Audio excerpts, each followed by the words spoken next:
and it still takes him 10 minutes to get down off the stage.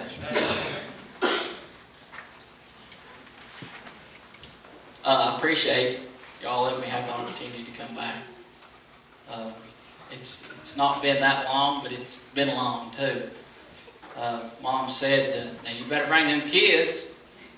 Said there's people excited. I said, yeah, they could care less if they see me or not. They're more excited about seeing the kids. I'm used to that now. When you get little kids, you kind of get used to that. But I want to start off with some things that you never hear in church. There's some of them a little funny, but most of the time when it's funny, it's because it's true, right?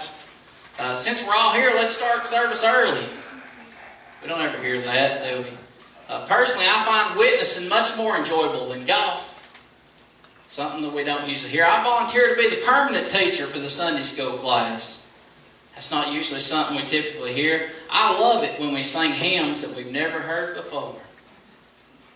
You want to see something that pruned up his faces, you start singing a song that nobody knows and watch faces. Let's park in the back of the parking lot so the older people can get a place closer to the door. I don't care if the NFL game has started. I want to hear the end of this sermon. We definitely don't hear that one, do we? Hey, it's my turn to sit on the front pew. Didn't hear that at my church either. The first 2 rows is empty at mine. I must spit a lot or something. So I was so enthralled I never even noticed your sermon went 25 minutes overtime. Something else that we never hear. Now we all laugh at some of these, but mostly because they're true, aren't they?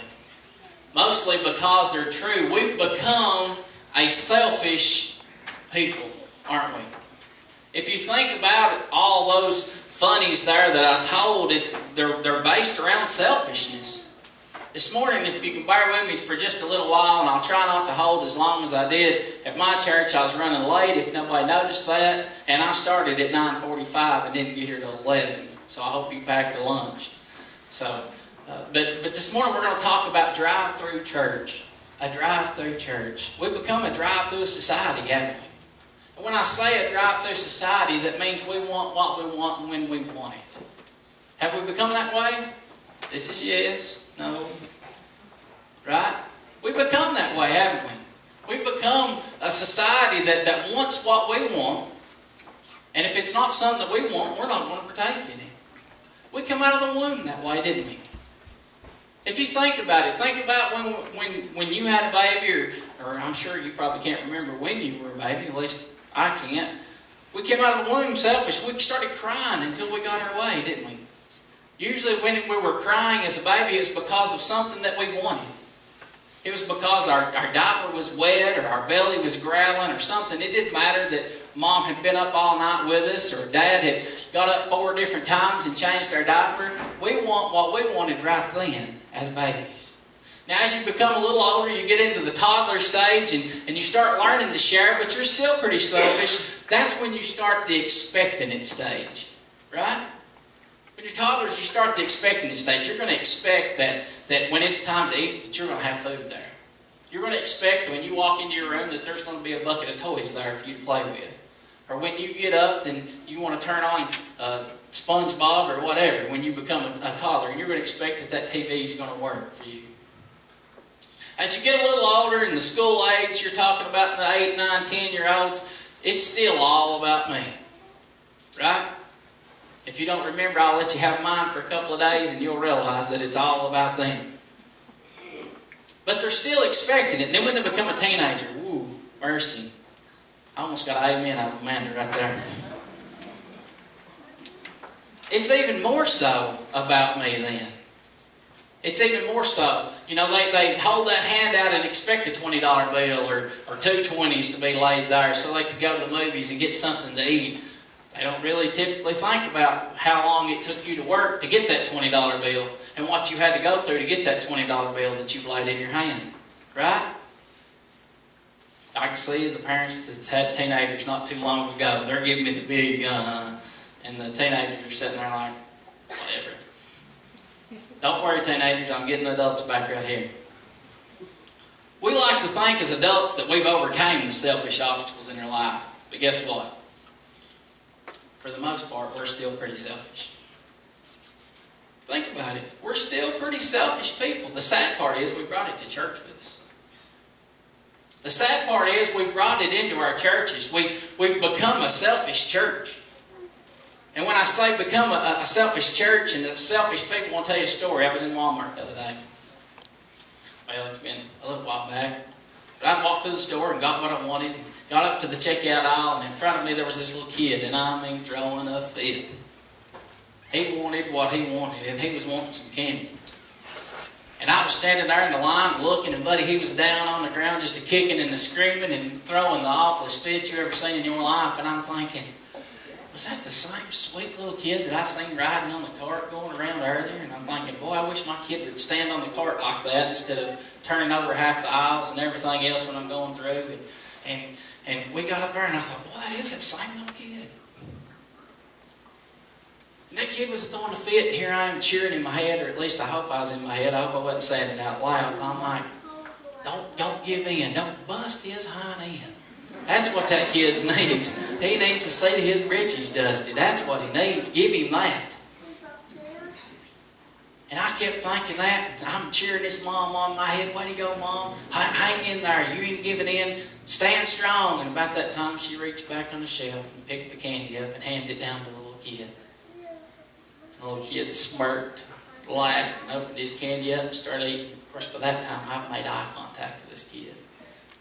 And I looked that kid right square in the eye, and I looked at him and went like that. Hoping that I would get something that he would know that I wanted to bust his hind end then. That little kid looked up at me and went back to eating his candy. But if you think about it, that's funny because we've probably had kids that way, or it's funny because we can relate because sometimes we're that way.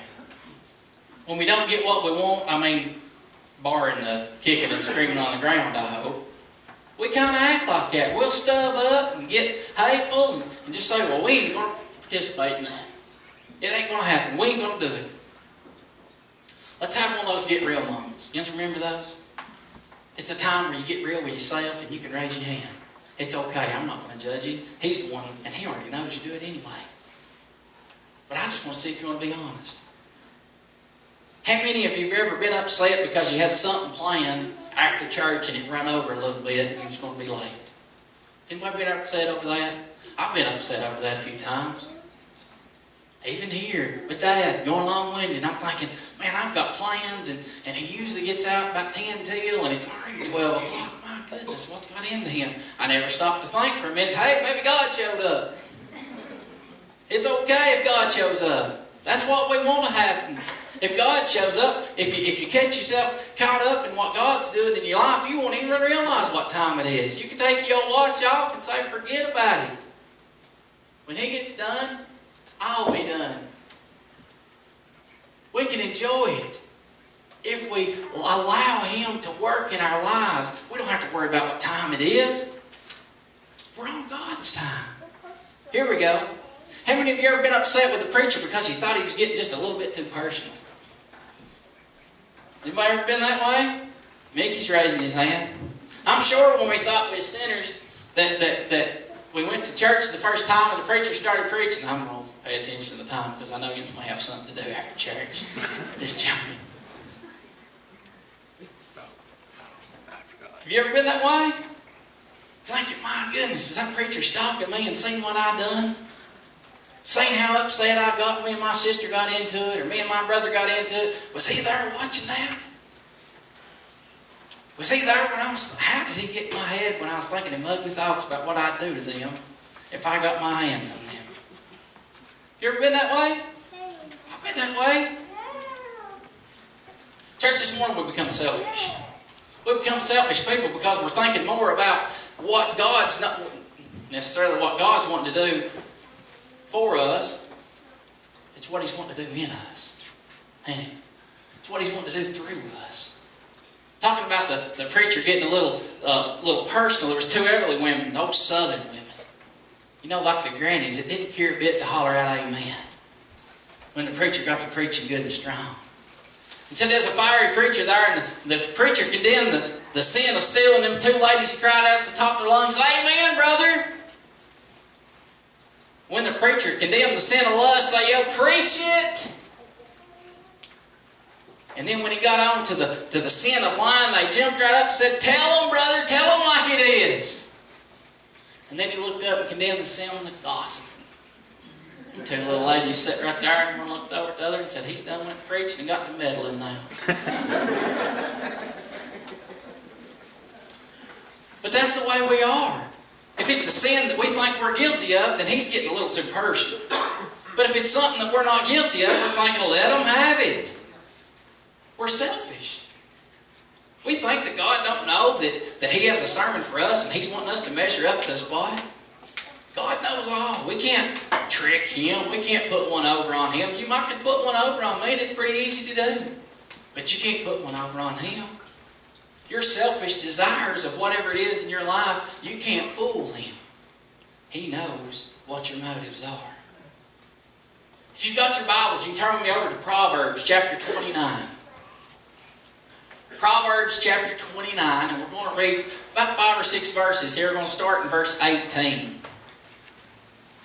Proverbs chapter 29, verse 18 says, "Where there is no vision, the people perish. But he that keepeth the law, happy is he. A servant will not be corrected by his works, for though he understand, he will not answer. Seest thou a man that is hasty in his words? There is more hope of a fool than of him. He that delicately bringeth up his servant from a child shall have him become his son at the length. An angry man stirreth up strife, and a furious man aboundeth in transgression. A man's pride shall bring him low, but honor shall uphold the humble spirit." You see, those were words written by Solomon, I believe, many years ago. That was very pertinent to our time. If you break that first verse down, basically saying a nation without God's guidance, a nation without God at the helm, is a nation that won't stand. Amen. That's where we're at. We're a nation today that has not allowed God to be in the spot that he needs to be in our life. We want to blame the non-Christians for the shape that this world has got into. There's a whole lot more non-Christians that's got things changed and a lot more Christians that sat around and done nothing. I didn't hear no amen on that. There's crickets chirping on that. It's true. We've become a nation that stops standing on God's principles and what God wants for our lives, and become a nation that has stood by and let things happen. We've become a nation that stood around and said, "Well, God will work it out." You know what? He's wanting to work it out through you. He's wanting you to be his hands and feet. He's wanting you to do something. Do something about it. The reason I titled this sermon "A Drive-Through Church" is because we've become a drive-through society. We've become a society that thinks that whatever is going to benefit me is what I'm for.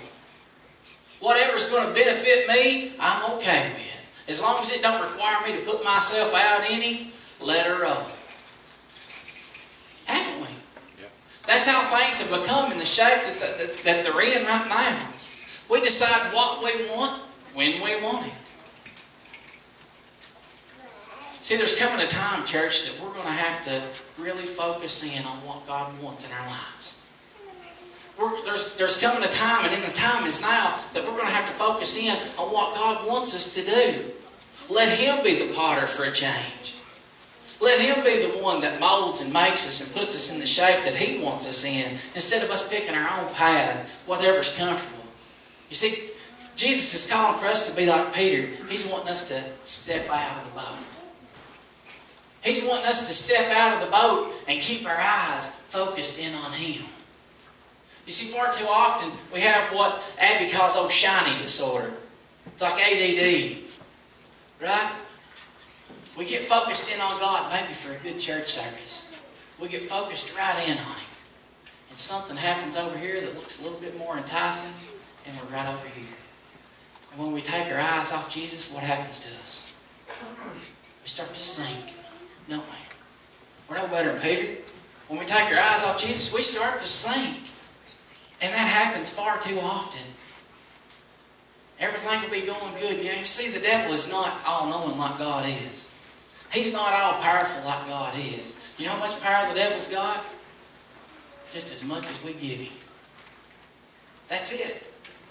That's all the power that the devil has, is what we give him. You know why we think that he knows a lot?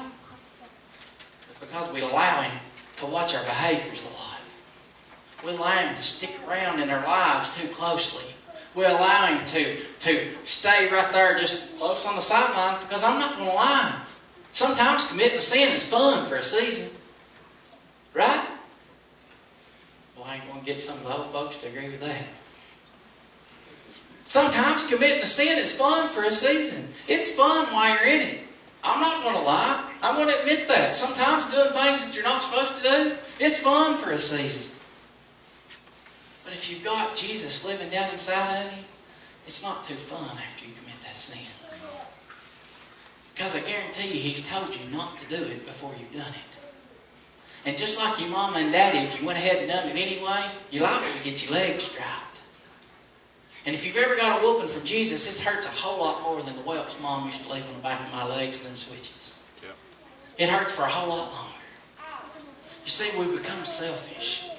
And most of the time, the reason we have trouble in our lives is because of selfish reasons. It's because we're not comfortable. We don't feel comfortable doing that, God. Jesus, we just don't feel comfortable doing what you want us to do. I mean, that's just not right up my alley. I don't really like that. You know what I say to that? How comfortable do you think He was hanging up on the cross for you? How comfortable do you think He was being beat with bones and wheels? How comfortable do you think that was with Him carrying that big heavy cross all the way up the hill? How comfortable do you think that was? Now you say, Micah, you're getting way gruesome right here. I'm just telling the truth this morning. There was nothing about what He'd done was selfish. It was all selfless. We've become a drive-through church because we've stood by and wanted what we wanted. And the only way we was going to participate is if we wanted it. We've become a church that's sat around and decided that I'm just not going to participate because I really don't like it. Well, have you ever talked to God and asked if He wanted you to participate? We've become a church that said, well, I just ain't coming to Sunday school. I really don't like the teachers. That's nothing against the teachers. Just using them as an example. I'm not coming to Sunday school because I really don't like the teachers. Well, you know what? Have you talked to God and asked Him if you need to come to Sunday school? Have you talked to God and asked Him if you need to come to Sunday night service or Sunday morning service? Have you really talked to Him and asked what His thoughts are on the process? I bet not. If you're not here, I bet not. See, church, in order for us to make things happen, we're going to have to quit being selfish. They say as you get older, you kind of revert back to your younger days. You know, like you start out in diapers and you'll end in diapers. That wasn't as funny to some of the people that was older, was it? Because they're getting closer to them diapers all the time. Sorry, Dad.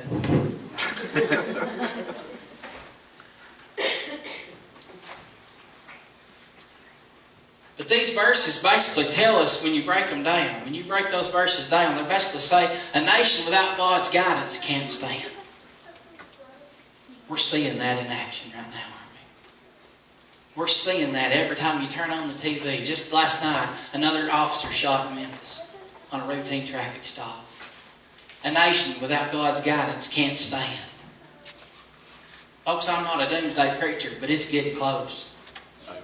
It's getting closer and closer and closer all the time. It may be 200 years from now before Jesus comes back. But do you want to take that chance if it's tomorrow? I heard Brother Rhodes tell one time, and that stuck with me, and I heard him tell a guy. The guy was kind of questioning him. And you know the way he talks, and you barely can hear him, especially as he got a little older and he got a little raspier, and you had to get right up close to him. And he said, you know what? He said, being a Christian is not that bad. He said, that means you're being a good person. He said, being a good person is not bad at all. He said, you know what? He said, if I get to the end of my life and this whole Christian thing turned out to be nothing, he said, I still was a nice person while I lived on earth.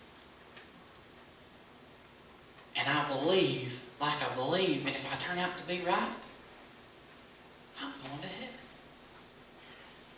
He said, but if you believe like you want to believe, and you turn out to be right, you'll be okay too. Whatever. But if I turn out to be right, woe unto you. You're in trouble. And that stood with me for a long time. That really stood with me is you know what? It's really not that bad of a life. Living a Christian life is really not that bad of a life. But if you don't live it, woe unto you. These verses are also saying you can't show others examples of the right way just by telling them. You got to show them. We just can't tell them that God loves them and then figure it out, can we? We just can't tell them that God cares for them and then figure it out.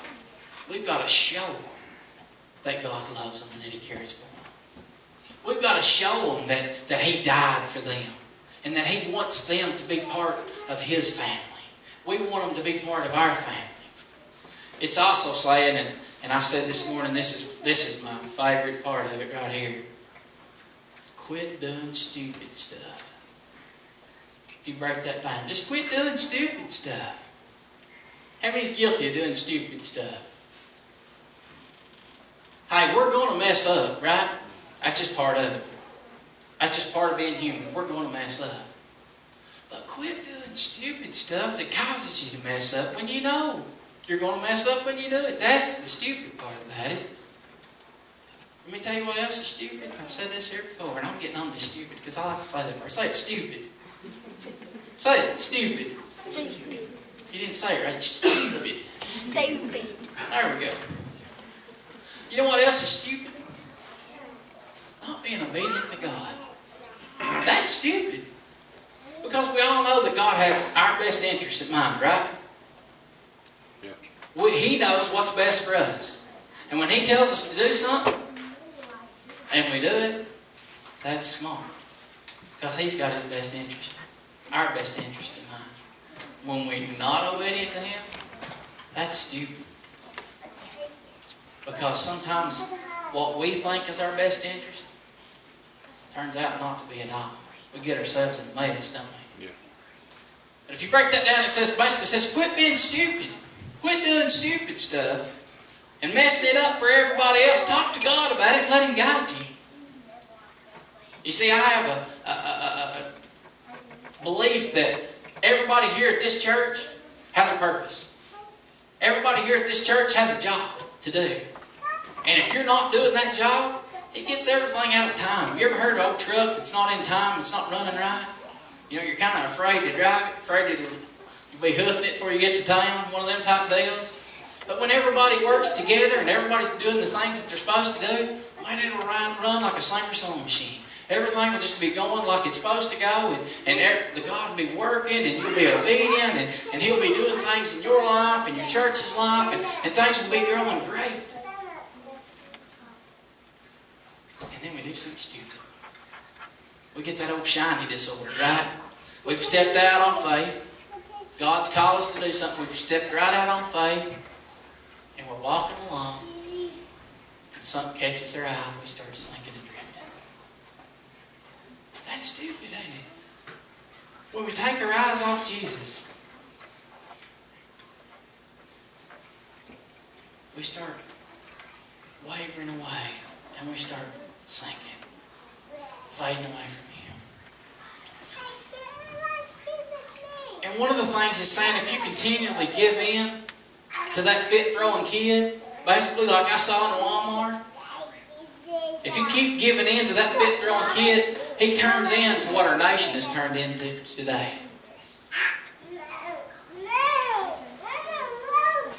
He turns into what our nation has turned into.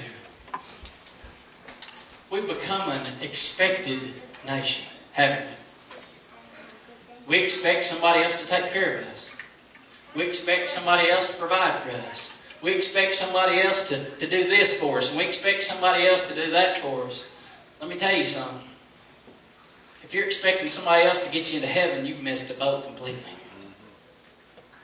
If you're expecting somebody else to do something to bless you, then you've missed the boat completely.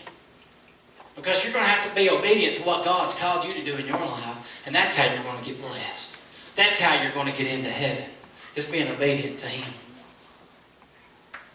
This morning, church, it's not all about us. It's about God. It's not all about what we want. It's about what He wants. It's not all about how we used to do it.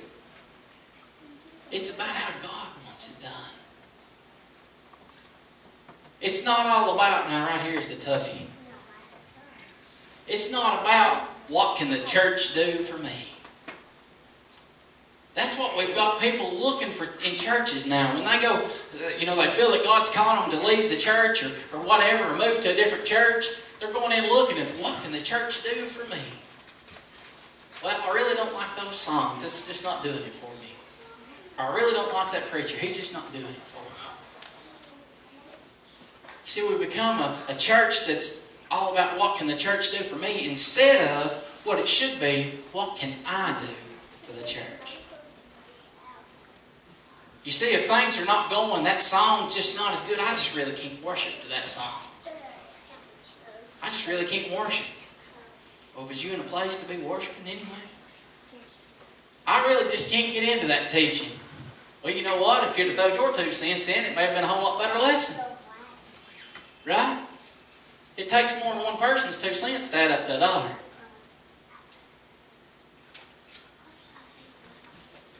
This morning,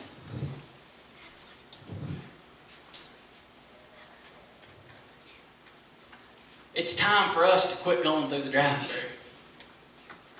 As a church, as a nation, as people. It's time for us to quit going through the drive-thru, and it's time to pull in, go in and sit down and have a little meal with Jesus. Spend a little time with Him. Get the menu out. Order you a little wisdom. Order you a little strength. Order you a little guidance for your life off the menu, because He's got it there. It's open for you to order. This morning, is there something in your life, as you bow your head, I want everybody to bow their head this morning, just right where they're sitting. Is there something in your life that maybe you need to turn over to God this morning? Is there something in your life that maybe you've become selfish because of it? I want you to ask God this morning, if there's something in your life that you need to get out of the way because it's making you a selfish person, I want you to ask God to remove that. Whatever that is in your life, I want you to ask Him to get that out of there. If there's something in your life maybe that's causing you from being the church member that you need to be, I want you to ask God this morning to get that out of there. From being the Christian that you need to be, ask God to get that out of there. If there's something in your life that maybe that you need to remove because it's become all about it instead of being all about God, I pray that you get that out of there. Ask God to remove that out of your life. Whatever that is this morning. As we stand. Church, this morning,